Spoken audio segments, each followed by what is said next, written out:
By DJ Pawan Singh वाहिनी।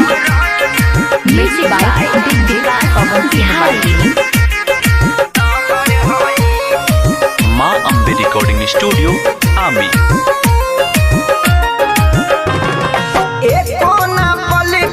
दूरी सहाय छोड़िए के माल हमर ससुरा में जाई।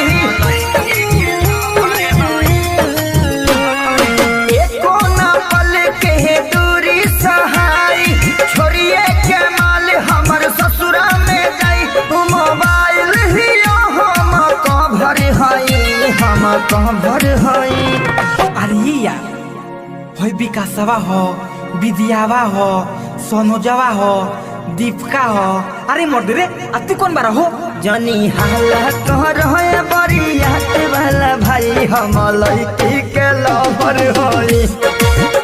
जनी हाला कर बरियात वाला भाई हम लड़की के लवर होई। आप सुन रहे हैं पवन जी का सॉन्ग को। आप सुन रहे हैं पवन जी का सॉन्ग को। आप सुन रहे हैं पवन जी का सॉन्ग को।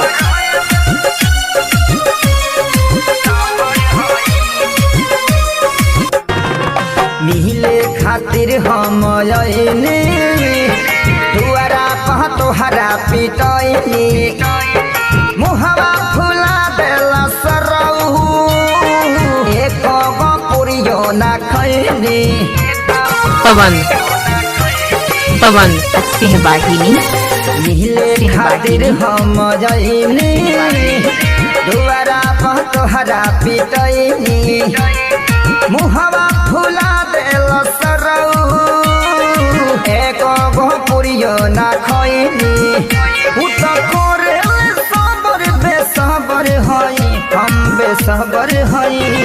रे रे रे धरा से निकल के मारा संता मार के रखे। ए भैया रुको ना, रुको बताओ तनी, रुक जा मुझे मत मारो। जानी हाला कहर है बरियात वाला भाई हम लड़की के लवर हई।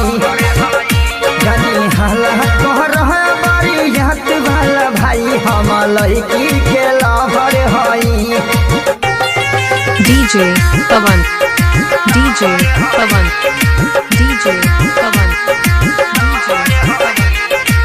सिंह वाहिनी, सिंह वाहिनी, सिंह वाहिनी। सुनाए इरशाद बेदर्दी लागल होई उनका हरदी।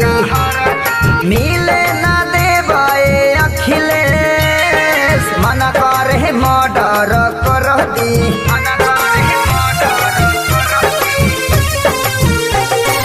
सुनाए इरशाद बेदर्दी लागल होई उनका हरदी। मिले ना देवे काकू बलमुआ मन करे मर्डर कर दी। खुलल कसिया के ऊपर हम रहबर हई हम रहबर हई। रे ते कहाँ के हईस रे? ए भैया एगो बात कही। अरे कह ना रे। केहू से कहबा ना नु? ना ना हो जो नहीं किया मंडपो में बैठल बिया नु ओकरे हम लवर होई। जानी हाला कहर है बरियात वाला भाई हम लड़की के लवर हई।